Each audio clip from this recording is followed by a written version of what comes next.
Did you know that the average NIL deal for a Division I quarterback is over $500,000?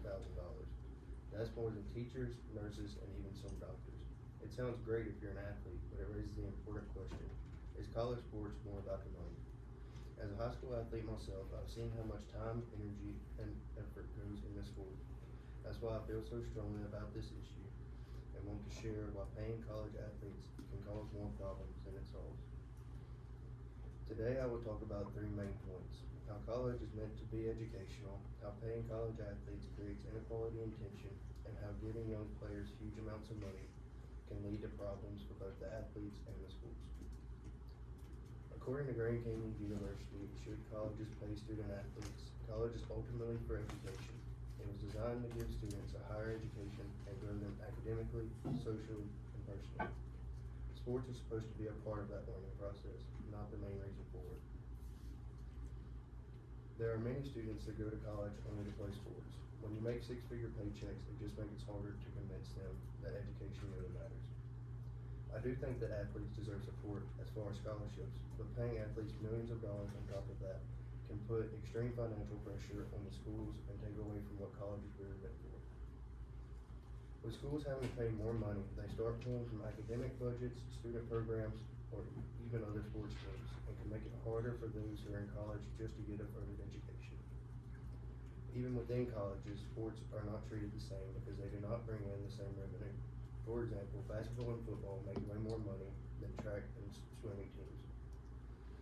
This also creates tension among teammates. Many student athletes are in college and also having to work other jobs to pay for books, food, and other expenses. Therefore, they cannot practice as much as those who are being paid to play. This creates an unfair advantage and damages team morale. Paying young kids millions of dollars also makes them have very large egos. According to the Southern Outline, NIL deals ruining college athletics. It causes many athletes to lose motivation to try to get to the next level. Some feel like they have already made it before ever even stepping onto a professional field.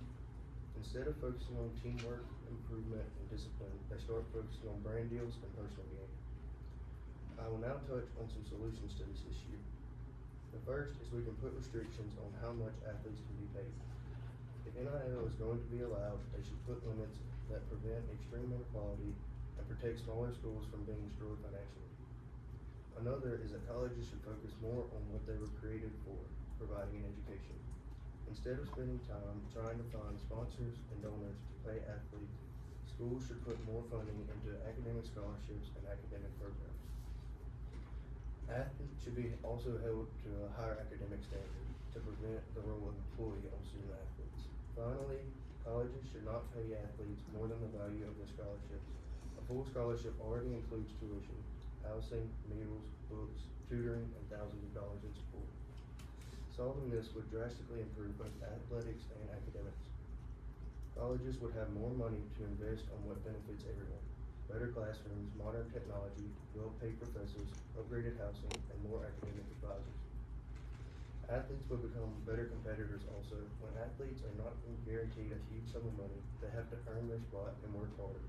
Without NIL paying them millions of dollars, players would have to be focused more on making it to the pros, not staying in college just to collect a paycheck.